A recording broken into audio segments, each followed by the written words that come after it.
GeM TV நேயர்கள் அனைவருக்கும் வணக்கம். ரஷ்யாவுக்கும் உக்ரைனுக்கும் தொடர்ந்து ஒரு 3 வருஷமா போர் நடந்துட்டு வந்துட்டு இருக்கு. இதுக்காக இதை நிறுத்துறதுக்காக ட்ரம்ப் நிறைய முயற்சியில் ஏற்பட்டுட்டு இருக்காரு. பேச்சுவார்த்தைகள், அதாவது பொறுமையாக பேசுறதா இருக்கட்டும், இல்லை கொஞ்சம் மிரட்டுற மாதிரி பேசுறதா இருக்கட்டும், இல்லை மறைமுகமாக இதை தடுத்து நிறுத்தணும் அப்படிங்கிற மாதிரி ஏதாவது ஒன்று பண்ணுறதா இருக்கட்டும், இந்த மாதிரி நிறைய விஷயங்கள் பண்ணிட்டு இருக்காரு.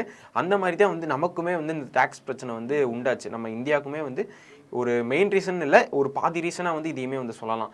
அதாவது இந்தியாவுக்கு டாக்ஸ் இவர் போட ஆரம்பிச்சதே ஒரு மெயினான ரீசன் இதுவாகவே இருக்கும் அப்படின்னு சொல்லலாம்.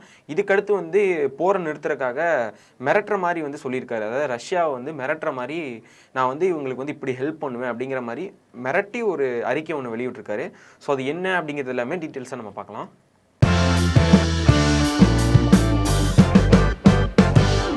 அமெரிக்க அதிபர் டொனால்ட் ட்ரம்ப் இவர் நிறைய போர்களை நான் நிறுத்திட்டு வந்துட்டுருக்கேன். இது வரைக்கும் நான் 8 போரை நான் நிப்பாட்டியிருக்கேன்.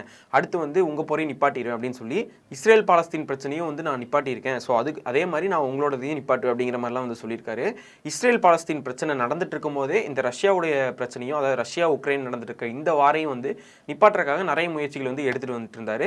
நிறைய அறிக்கைகளும் வெளியே விட்டுருந்தார். இந்த மாதிரிலாம் பண்ணாதீங்க, இந்த மாதிரி பண்ணுங்க அப்படிங்கிற மாதிரிலாம் நிறைய விஷயங்கள் சொல்லிட்டு இருந்தார். இப்போ ஒரு வழியாக இஸ்ரேலுக்கும் பாலஸ்தீனுக்கும் இந்த போர் முடிவு வந்துருச்சு. இது சம்பந்தமான பேச்சுவார்த்தைகள், அடுத்து என்ன நடவடிக்கைகள் பண்ணலாம் அப்படிங்கிற மாதிரியான ஒரு பேச்சுவார்த்தைகளும் இந்த ஒப்பந்தத்தை பத்தி பேசுறதுக்காக எகிப்துக்கு ஒரு மீட்டிங் இந்த மாதிரி வச்சிருக்காங்க. அதுக்கு போயிருக்காரு. காசாக்குமே போயிருக்காரு.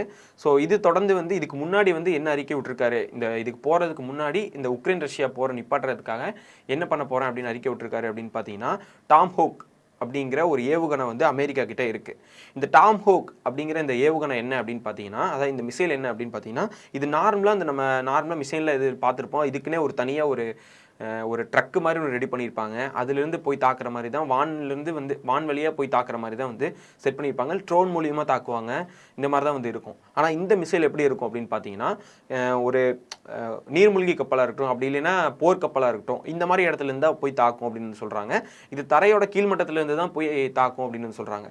இது 1200 கிலோமீட்டர் தூரத்தில் போய் அடிக்கும் அப்படிங்கிற மாதிரி சொல்லியிருக்காங்க. இது பார்த்திங்கன்னா நார்மலாக அந்த எல்லை பகுதிகளில் தாக்குதல் நடத்தாமல், அதாவது நாட்டுக்கு நடுவில் இருக்கக்கூடிய விமான தளங்களாக இருக்கட்டும், அப்படி இல்லைன்னா இராணுவ தளங்களாக இருக்கட்டும், இந்த மாதிரி மெயின் ஏரியாஸ்லாம் இருக்கும்ல, இந்த மாதிரி இடங்கள்ல தான் தாக்குதல் நடத்தும், போய் தாக்கும் அப்படிங்கிற மாதிரி சொல்லியிருக்காங்க. இதை நாங்கள் உக்ரைனுக்கு கொடுத்துருவோம், நீங்கள் இந்த போரை நிப்பாட்டலைன்னா நாங்கள் இந்த உக்ரைனுக்கு கொடுத்துருவோம், அதுக்கப்புறம் மிகப்பெரிய விளைவுகளை ரஷ்யா சந்திக்கிற மாதிரி இருக்கும் அப்படின்னு சொல்கிறாங்க.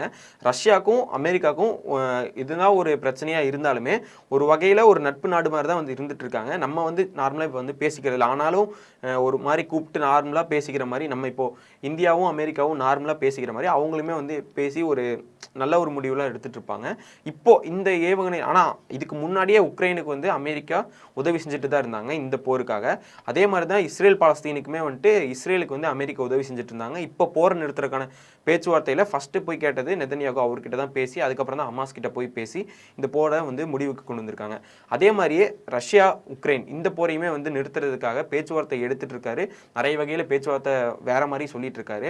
ஸோ இந்த மிசைலை கொடுத்து நான் ரஷ்யா மிகப்பெரிய ஒரு ஆபத்துக்கு உண்டாயிரும் அப்படின்னு ஒரு மிரட்டுற வகையில் இதை சொல்லியிருக்காரு. ஏன்னா ரொம்ப நாளாக இது கிட்டத்தட்ட ஒரு 3 வருஷமாக நடந்துட்டு வந்துட்டு இருக்கு இந்த போரை. இந்த பிரச்சனைனால தான் நம்ம இந்தியாவுக்கும் அமெரிக்காவுக்கும் ஒரு பாதி அளவு மெயின் தான் அப்படின்னு இருக்காது, ஒரு பாதி அளவு இந்த காரணமும் இருக்கும் அப்படின்னு சொல்லலாம். ஏன்னா இப்போ 3 வருஷமாக போர் நடந்துட்டு வந்துட்டு இருக்கும்போது ரஷ்யாவாக இருக்கட்டும் இல்லை உக்ரைனாக இருக்கட்டும், 2 நாட்டுகளுக்கு நடுவுலையுமே பொருளாதார சிக்கல் ஏற்படும். ஏன்னா நிறைய ஏவுகணைகள், மிசைல்கள், அது இதுன்னு நிறைய செலவாகிறனால கண்டிப்பாக பொருளாதார அடிப்படையில் அவங்க ஏதாவது ஒரு சரிவை ஏற்படுவாங்க, அப்படியே போரை நிறுத்திடுவாங்க அப்படின்னு அவர் எதிர்பார்த்துட்டு இருந்த வகையில் தான் நம்ம அவங்க கூட வியாபாரங்கள் வச்சுக்கிறனால, கனிம ஆயில் இந்த மாதிரி இதெல்லாம் நம்ம கச்சா எண்ணெய்கள் இதெல்லாம் வாங்குறதுனால தான் நீங்கள் வாங்கக்கூடாது, நீங்கள் எப்படி அவங்ககிட்ட வாங்கலாம், நீங்கள் வாங்குறதுனால தான் நீங்கள் தொண போகிறீங்க, உக்ரைனில் இருக்கிறவங்களை கொல்றதுக்காக இந்தியா தொலை போகுது அப்படின்னு சொல்லி தான் நம்ம கிட்ட டேக்ஸ் ஏற்றவே ஆரம்பித்தார். அதுதான் இப்போ வரையும் டேக்ஸ் போட்டு வந்துட்டு இருக்காரு. நம்ம மட்டும் இல்லை, நம்மளை மாதிரி நம்ம யாரெல்லாம் ரஷ்யா கூட வியாபாரம் வச்சுருக்காங்களோ அந்த எல்லா நாடுகளிலுமே டேக்ஸ் போட்டு வந்துட்டு இருந்தார். அதே தான் இப்போ நமக்கும் பண்ணிட்டு இருந்தார். இது ஒரு பக்கம் போயிட்டு இருந்தாலும் இவங்க என்ன சொன்னாலும் கேட்க மாட்டாங்க அப்படின்னு சொல்லி தான் இப்போ இந்த ஒரு அறிக்கையை, ஒரு மிரட்டுற மாதிரி அறிக்கையை விட்டுருக்காரு. இது விட்றனால, அதாவது இந்த மிசைலை கொடுக்கறனால உக்ரைன்ட்ட நிறைய மிசைல்ஸ் இருக்குது, இதே மாதிரி மிசைல்ஸ் இருக்குது. இதில் இந்த மிசைலில் ஒரு சிறப்பம்சம் என்ன அப்படின்னு பார்த்தீங்கன்னா, இது எந்த ரேடார்லையும் சிக்காது அப்படிங்கிறது தான் இதோட சிறப்பம்சமாக இருக்குது. ஆனால் இதே ஸ்பீடில் போகக்கூடியது, இதே கிலோமீட்டர் தாண்டி போய் அடிக்கக்கூடிய நிறைய மிசைல்ஸ் உக்ரைன் டீமே இருக்குது, ரஷ்யா டீமே இருக்குது. ஆனால் இந்த மிசைல் இஸ்ரேல் அளவுக்கு இருக்குமா அப்படின்னு கேட்டால் கண்டிப்பாக இருக்காது. ஸோ அதனால தான் வந்து இதை ஒரு மிகப்பெரிய விஷயமா வந்து எல்லாருமே பேசிகிட்டு இருக்காங்க. ரஷ்யாவுமே வந்து இதுக்கு என்ன முடிவு எடுக்க போகிறாங்க அப்படிங்கிறது வந்து தெரியல. ஏன்னா இந்த மிசைலை கொடுத்து ஹெல்ப் பண்ணுறனால ரஷ்யா வந்து அமைதியாக போவாங்களா, இல்லை நாங்கள் திரும்பி பரவாயில்ல நீங்கள் இது கொடுத்தாலும் பரவாயில்ல அப்படின்னு சொல்லி திரும்ப எதிர்த்து நிற்பான் உக்ரைனுக்கு அவங்க கூட வந்து திரும்ப சண்டைக்கு நாங்கள் போவோம் அப்படிங்கிற மாதிரி போவாங்களா, இல்லை திரும்ப அமெரிக்கா மேலே வந்து நீங்கள் எப்படி இது பண்ணலாம் அப்படின்னு சொல்லி அமெரிக்கா மேலேயே கோவப்பட்டு வேறு ஏதாவது போர் அடிப்படை ஏதாவது பண்ணுற மாதிரி சான்சஸ் இருக்கா அப்படிங்கிறது என்னன்னு தெரியல. ஆனால் ட்ரம்ப் இதெல்லாம் எதுக்காக பண்ணுறாரு அப்படின்னு பார்த்தீங்கன்னா, எனக்கு வந்து நான் எல்லா பொருளையும் நிறுத்தி வச்சுருக்கேன், நோபல் பரிசு வேணும் நோபல் பரிசு வேணும் அப்படின்னு தான் வந்து சொல்லிட்டு இருக்காரு. எல்லா இடத்துலையுமே வந்து அதை குத்தி காட்டுற மாதிரியே அந்த நோபல் அப்படிங்கிற அந்த பேரை வந்து குத்தி கட்டுற மாதிரியே தான் எல்லா இடத்துலையும் பேசிகிட்டு இருக்காரு. இப்போ கூட பாலஸ்தீன் இஸ்ரேல் பிரச்சனை வந்து எகிப்தில் வந்து பேச்சுவார்த்தை போயிட்டு இருக்கு. அந்த இடத்துலையுமே வந்துட்டு இவர் போய் என்ன சொல்லியிருக்காரு அப்படின்னு பார்த்தீங்கன்னா, இப்போ பாகிஸ்தானுக்கும் ஆப்கானிஸ்தானுக்கும் பிரச்சனை நடந்துட்டு இருக்கு, ஏதோ கேள்விப்பட்டேன் நான் வந்து இது வரைக்கும் 8 போரை வந்து நான் நிப்பாட்டி வச்சிருக்கேன், இதையுமே நான் நிறுத்துவேன் அப்படிங்கிற மாதிரிலாம் வந்து சொல்லியிருக்காரு. இதுக்கு முன்னாடி இந்தியா பாகிஸ்தான் பிரச்சனையுமே வந்து நான் தான் சால்வ் பண்ணேன் அப்படிங்கிற மாதிரி வந்து சொல்லிட்டு இருக்காரு. இந்த பிரச்சனையும் நான் சால்வ் பண்ணிடுவேன் அப்படிங்கிற மாதிரி சொல்றாரு. அதாவது எங்கேயாவது ஒரு இடத்துல போர் நடக்குதுன்னு தெரிஞ்சாலே நான் வந்து தீர்த்து வைக்கிறேன் அப்படிங்கிற மாதிரி தான் இவர் வந்து போறாரு. ஓகே, ஒரு நல்ல விஷயம் தான். ஒரு 2 நாடுகளுக்கு நடுவில் போர் நடக்கிறத வந்து நிறுத்தி வைக்க ட்ரை பண்ணுறாரு அப்படிங்கிறது. பட் இதுக்கு ஃபஸ்ட்டு ஆரம்பத்தில் வந்து இந்த 2-3 இந்த நாடுகளுக்குமே வந்து உதவி செஞ்சுட்டு இருந்தது அவர் தான். ஈரான் இஸ்ரேல் இந்த பிரச்சனையுமே வந்து போரில் வந்து ஸ்டார்டிங்கில் ஹெல்ப் பண்ணிட்டு இருந்தது அமெரிக்கா தான் ஹெல்ப் பண்ணிட்டு இருந்துச்சு. அதுக்கப்புறம் இதை நிறுத்தி வச்சதுமே பார்த்தீங்கன்னா அவர் தான் நிறுத்தி வச்சிருந்தாரு.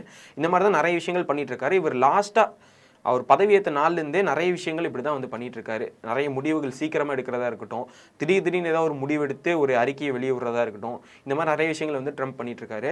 ஸோ இதை பற்றி நீங்கள் என்ன நினைக்கிறீங்க அப்படிங்கிறது எல்லாமே கீழே வந்து கமெண்ட்ஸில் சொல்லுங்கள்.